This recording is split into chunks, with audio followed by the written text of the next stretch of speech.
Hey there, internets. So the match is set. It's going to be Biden versus Trump, part two. Um, might be asking, should I still go to caucus or convention? Well, yes, you should, because now Washington's going to have a nominating convention so that they can get behind one candidate for each statewide race. So if you want to have a hand in making that decision, you want to go to state convention. It's getting kind of late in making that decision, but there might still be some county parties that haven't had their county conventions yet. So this is gonna be my last video on that. I went to the last week and I went to the Skagit County Republican Convention. Thought I was gonna have to actually do something other than vote on various things, and turned out I didn't. And I saw the wife of a person who had been a mentor of mine. I had heard he was in hospice. It turns out he passed right about caucus time, and that was Bob Eberly. Bob became the party chair when I was new to this. Right after Obama got elected, he became the party chair, and he helped me learn a lot about politics. He let me run with stuff, pull my county party into the realm of social media, almost by force. When I went to set up the county Facebook, he said, "Is this something I'm going to have to do?" I said, "No, I'll run it." He's like, "Okay." He was not completely technology adverse, even if he didn't totally understand it. I never had to give him lessons about it. It's on the internet. It's there forever. Very knowledgeable man. He'd been in the state legislature before. Turned me on to the book The Law by Frederick Bastiat, which I think every conservative should read. I think everybody should read it. It makes way more sense than the Communist Manifesto. I'll tell you that.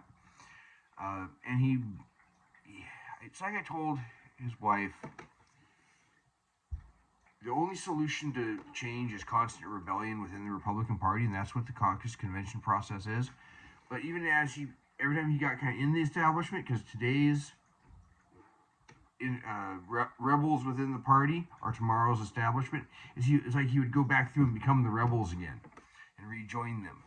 And that's kind of where I see myself right now, is getting ready for the next time that there has to be a rebellion against the establishment. And the Trump people are becoming, or are now, the establishment. They're just pushing out the last of the previous establishment. And so I've seen some of the same corrupt behavior.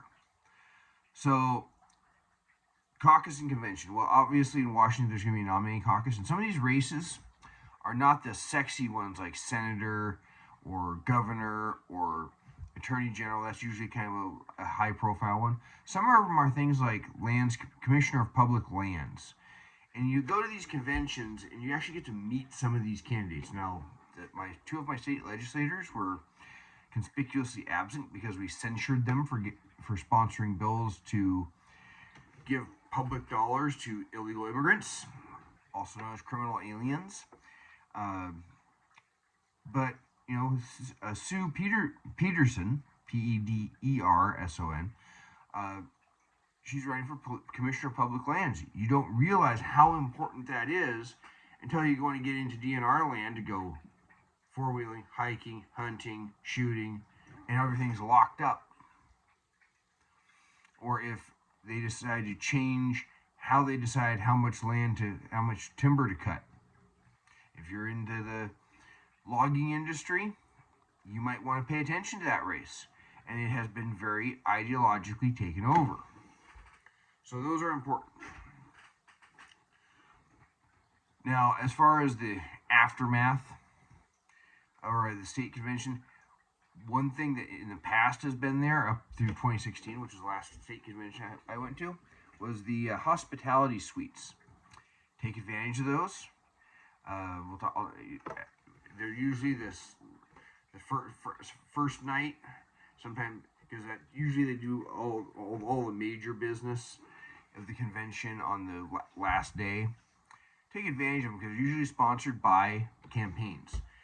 In 2012 when I went, I constructed my entire dinner out of the hospitality suites. And I networked with some people, and the guy that was running the Rob McKenna campaign, who has passed. He was a young guy. I met him, and he said, "Hey, I'll get you some stuff for your doorbelling project."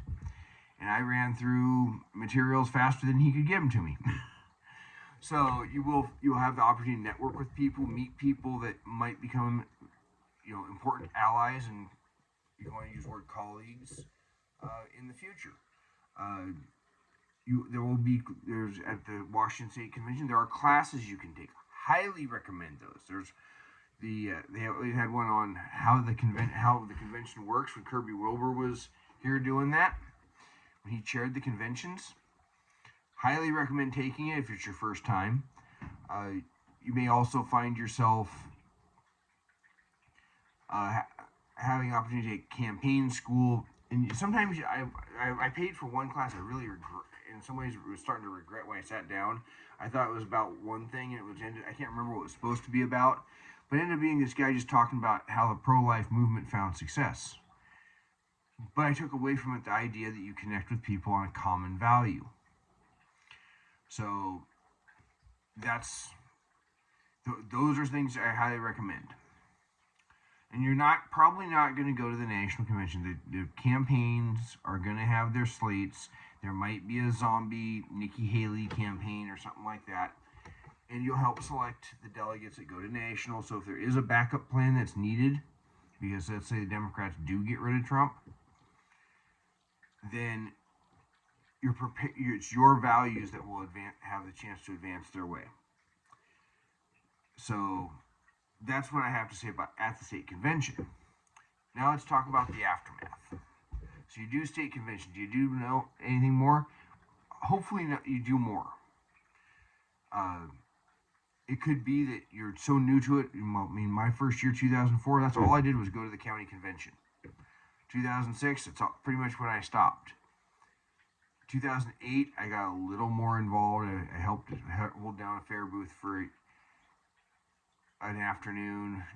I was showing up at precinct committee officer meetings, but I wasn't really getting involved. So then I got really involved in this kind of like a bell curve. Anyway,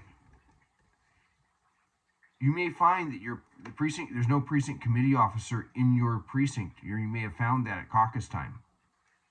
Now is the time to say maybe you want to run for that position. Maybe there's a PCO that doesn't show up, or you think is completely wrong on every issue.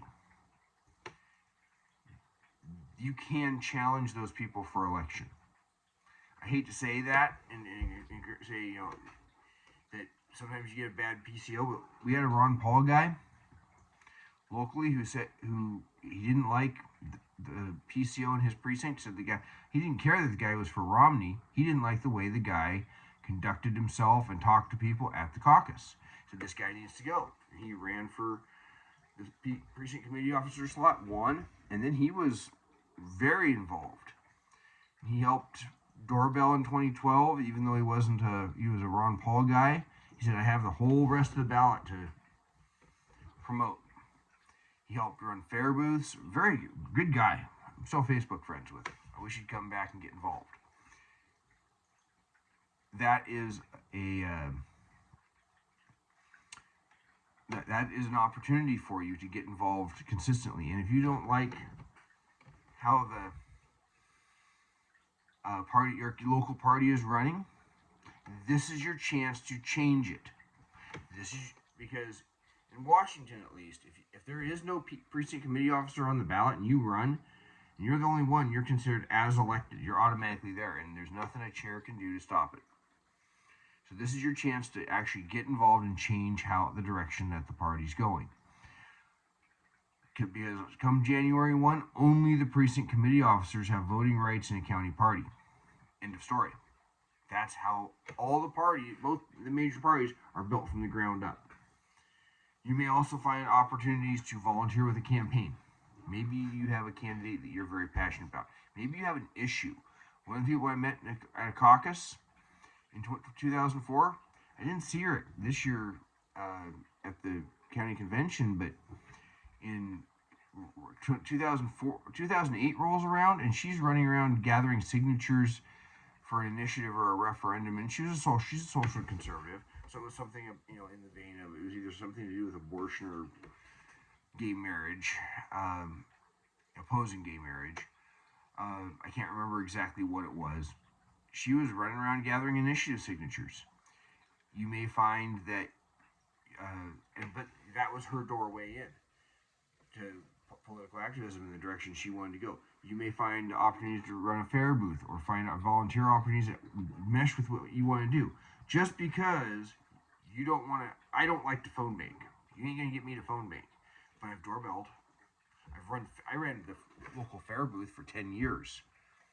Did all the setup work, arranged the booth space, did all the legwork, and I held it down every night after work.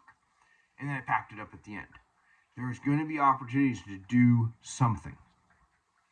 And if you think you don't have time, how much is the future of your kids or grandkids worth? Is it worth a couple hours a month on average? So there are so many opportunities. If you're hearing a dog bark, the cat pushed the door open. So I'm not going to re-record this. There's so many opportunities to get involved. And just because you're the insurgent now does not mean you will not be the establishment if you get involved. I think it was my second presidential race as a PCO. I'm sitting there. I'd done the legwork to, doing more to set up the location for the precinct caucuses in my most immediate area for my precinct and some others. The guy walks and says, "I'm not supporting anybody that's for Romney or your guy out. You mean Ron Paul?" I said, "Yeah, I'm for somebody else this year." He started asking about who chaired the platform committee, and I told him, and he said, "I remember when that was the guy they had to pull off the floor in the 80s because he was against the establishment. Now he's running the platform committee." So if you want to change that, now is the time in the aftermath. You don't just hang it up and say goodbye. And I've seen people do that. In 2008, the person that was kind of leading the Ron Paul people, when they didn't get their way, she threw a fit, acted like she never got to even have her voice heard, and she did. She walked away. We never heard from her again. You know what? She's not influencing the direction of the party. So in the aftermath, that is the things that you can do. So there is that, and as for the rest of the race, somebody, and this is something to think about if a friend of mine posted a meme and said, how can all these people that are supposed to be Christians support the least Christ-like person? I said, well, for one, Biden's the least Christ-like, and two, all these people all of the people that are supporting him are looking for a bunch of free stuff paid for by somebody else. Somebody asked me how they thought. I said that. Asked me for what I thought Trump was that was Christ-like, and I said nothing. But it's a choice between bad Biden or bad Trump and Biden, worse. And I've said this before.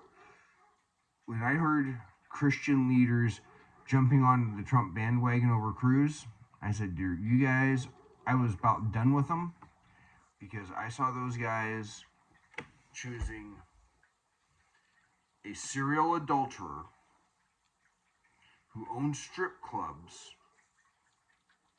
or a man who ostensibly has never been known to do that, and who I don't think has enough social skills to do that.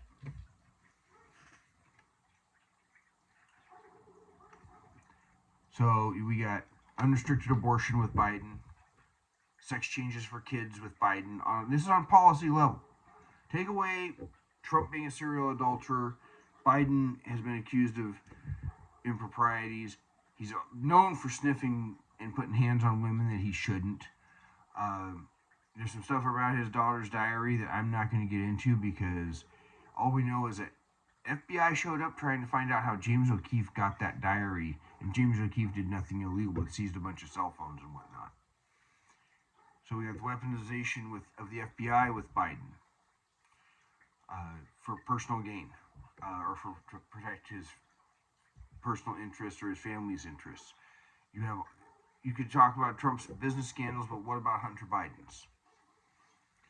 But on a policy level, sex changes for kids, that's Biden. He is supporting all this gender-affirming garbage. Unrestricted abortion, that's Biden. Trump, unfortunately, is no better than Biden on gay marriage. But Trump appoints originalists to the court, even if none of them are perfect. I mean, none of them are Clarence Thomas. But Biden appoints to the court a woman who either lied about not knowing what a woman is, or wasn't smart enough to define a woman, what the word woman means. So, telling me bad and worse, Trump might be bad, but Biden's definitely worse. Because this, you do you, everything's okay, everything's equal,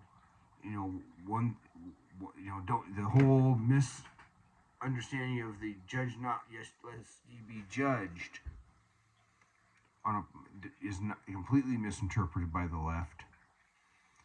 And it's very clear to me who's worse.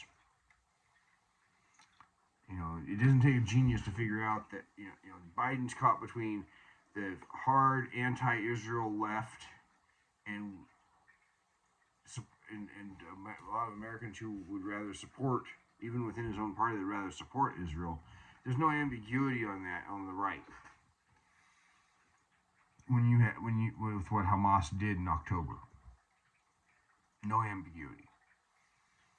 So those are just some thoughts in that vein that I had this week based on a meme that was seen. There you go. So hopefully people find value in what I put out about how to caucus in a convention, take it forward into the next years. And if nothing else, if for no other reason, go because it's a learning experience. Because in 2028, Trump won't be around. He will not be on the. Oh, hopefully he'll be around, but he'll hopefully be alive and whatnot. But he won't be on the ballot. And we're all going to have to choose a new person to support in the Republican primary, and hopefully competition brings out something stronger. And you want to be prepared to get behind the person that you support early and see them to victory. So if nothing else, think of it as practice. Until then, you all take care.